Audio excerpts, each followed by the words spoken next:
Tarixning savoqlari. Tayyorlovchi Erkin Sidiq. 2024-yil 12-iyun. Davomi. 4. İnsan xarakteri va tarix. Jamiyat ideallar asosida qurilgan bo'lmasdan, insonlarning mohiyat asosida qurilgan bo'lib, insonlarning asosiy qonuni davlatlarning asosiy qonunlarini qaytadan yozadi. Undaqda insonlarning asosiy qonuni degan nima? Biz inson mohiyati insoniyatning tüp mayilliklari va hissiyotlardan iborat deb aniqlama bera olamiz. Biz eng asosiy mayilliklarni tabiiy xususiyat deb ataymiz hamda insonlarning tug'ma sifatlari ustidan o'xshamagan qarashlarning mavjud ekanligini e'tirof qilamiz. İnson mohiyatini bir inson xarakteri elementlari jadvali orqali tushuntirgili bo'ladi. Ilova. Kitobning mazkur qismida bir inson xarakteri elementlari jadvali bor bo'lib, uni uyg'urchaga aslidagi shaklga o'xshash qilib tarjima qilish qiyin ekan. Shunga men uni bu yerga kirgizmadim. Qiziqadigan o'qirmanlar u jadvalni aslidagi kitobdan ko'rib olsanglar bo'ladi. Aшу jadval bo'yicha bo'lganda insonlarning mohiyati yoki irsiyat 6 ijobiy va yoki 6 salbiy tabiiy xususiyatdan tarkib topgan bo'lib, ularning funksiyasi individualni, oilani, guruhni yoki inson naslini saqlab qolishdan iborat bo'ladi. İnsanlarning ijobiy mijozlarida ijobiy moyilliklar ustun o'rinda tursa-mu, ko'pincha individuallar hayotdagi qiyin o'tganlarga yuzlanish yoki ulardan o'zini qochirishga ilib boradigan ikki xil tabiiy xususiyatning har ikkisi bilan teng qurollangan bo'ladi. Har bir tabiiy xususiyat odatlarni vujudga keltirdi hamda hissiyotlar bilan teng mavjud bo'ladi. Ularning jug'lanmasi inson mohiyatini tashkil qiladi. Tarixdan buyon inson mohiyati qanchalik o'zgardi? Nazariya jihatdan elib aytganda ba'zi o'zgarishlar bo'ldi. Tabiiy tanlash qonuniyati inson psixologiyasi va inson chiroy shakliga ma'lum ta'sirlarni ko'rsatdi. Ammo hozirgacha ma'lum bo'lgan tarix inson ish harakatida ancha ko'p o'zgarish bo'lmaganligini ko'rsatdi. Vosita va qurilmalar o'zgardi, ammo harakatlantirgich kuch va ehtiyojlar o'zgarmaydi. Ya'ni harakat qilish yoki sukut turish, elish yoki berish, urushish yoki chekinish, boshqalar bilan aralashish yoki o'z maxfiyatligini saqlab yolg'iz yashash, jinsiy munosabat jo'rsini tutish yoki uni rad qilish, ota-onalik rolini o'ynash yoki ota-onalarning rolini rad qilish qatorliq ahvollarda o'zgarish bo'lmaydi. O'xshamagan sinflarmi inson mohiyatida o'xshamagan o'zgarishlarni keltirib chiqarmaydi. Ya'ni kambag'allardami boylar bilan o'xshash impulslar bor bo'ladi. Ammo kambag'allarda ularni ishga oshirishdagi fursatlar va qobiliyatlar ozroq bo'ladi. Vaqt xotirlangan tarix jarayonida insonlarda bo'lgan o'zgarish ijtimoiy o'zgarish bo'lib, biologiyalik o'zgarish emas. Ya'ni insonlar inson naslida miros qoldirib mang'ili bo'ladigan o'zgarishlarni yasab mangan bo'lmasdan, ko'pincha ahvolda iqtisodiy, siyosiy, aqliy va axloqiy yangiliklarni barpo qilib mangan. Hamda ularni taqlid qilish, urf-odatga aylantirish va o'qitish orqali individuallarga va yangi avlodlarga o'tkazib bergan. Bir inson guruhining urf-odati va an'anasi ashu inson naslining turiga va mirosiga hamda ashu guruhiga tava individuallarning tabiiy xarakteriga asosan vujudga kelgan bo'ladi. Ular asosiy va ko'p takrorlangan ahvollarga asosan o'zlarini tangshashga har vaqt tayyor turdi. Yangi va qiliplashmagan inkaslarni talab qiladigan yangi ahvollar yuz berib turdi. Shunglashqa yuqori darajalik organizmlardagi taraqqiyot, sinoq qilish va yangilash qobiliyatlarini talab qiladi.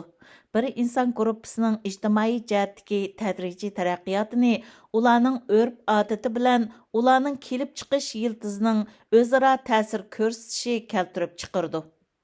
Ulug' inson, qahramon va donishmand deb atiladigan ijodkor odam tarixda yangilik yaratgan kishilar qatoridan o'rin oladi. U kishi ba'zilar aytgandek xudo emas.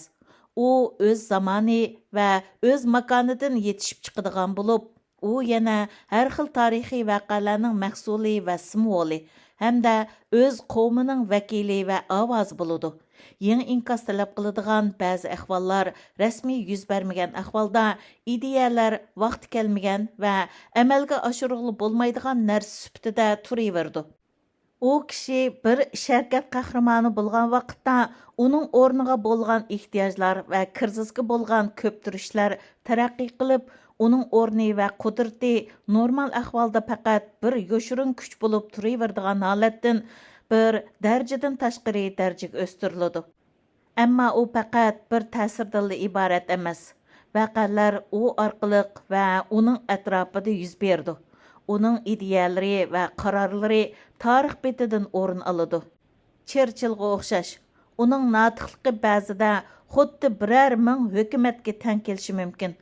Napoleonga o'xshash, uning Iroqni ko'rarligi, strategiyasi va taktikasi har xil urushlarni g'olibiyatga erishtirib, davlatlarni qurishga ilib berishi mumkin.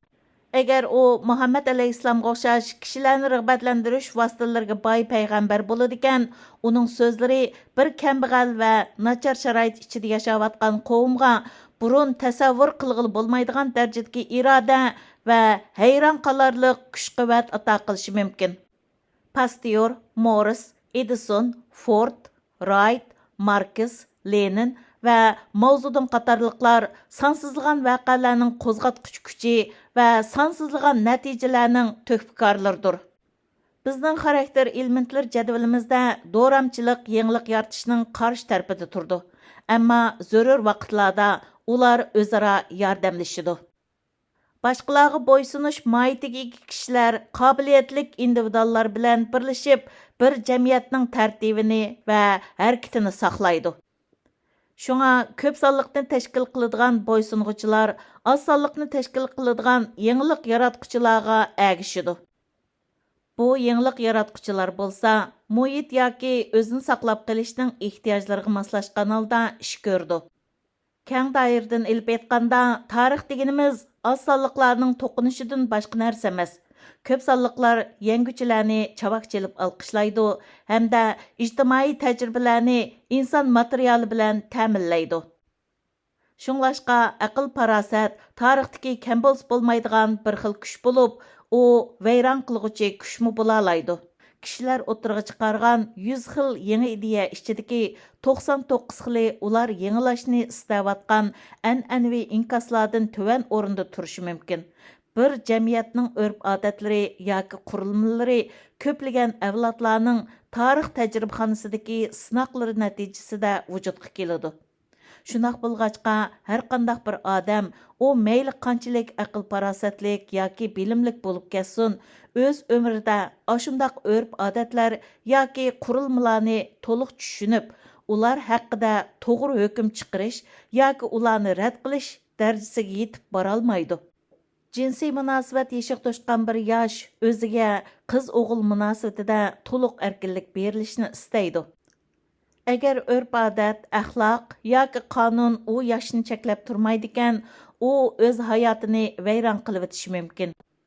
Sababi undaq yoshlar texi yetarlik darajada pishib yetilmagan bo'lib, jinsiy munosabatning bir o't daryosiga o'xshaydiganligini, o'zlarini va o'zlar tava inson gruppasini vayron qilib o'tmaslik uchun o'zlaridagi jinsiy munosabat istikini yuzlagan cheklama siziq ichida besib turishi va sovutib turishi zarur ekanligini bilmaydi. Shunglashqa o'zgarishlarni qabul qila olmaydigan konservativ kishilar o'zgarishlarni tashabbus qiladigan radikal kishilar bilan o'xshash darajada, hatto ulardanmi ko'p yuqori darajada qimmatli keladi. Yangi ideyalardan bir qism kishilar foydalanadi. Shunga ularni anglab beqish nihoyatda muhim. Shuning bilan birga yangi ideyalarni to'sish, qarshi turish va mansitmaslik aglaklardan o'tishga majburlashmi o'xshashli muhim. Ya'ni yangi ideyalarning inson hayotida rasmiy rol elishiga yo'l qo'yishdan burun ularni cho'qim ashundaq sinoqlardan o'tkazish kerak. Cho'nglar yoshlarni cheklab turishi hamda yoshlar cho'nglarni bilib turishi kerak. Ashundaq surkilish jarayoni orqali bir ijodiy bardoshlik berish kuchi ilgari surilgan taraqqiyot, yoshurun va asosiy birlik va umum qavm harakati vujudga keladi. Davomi bor.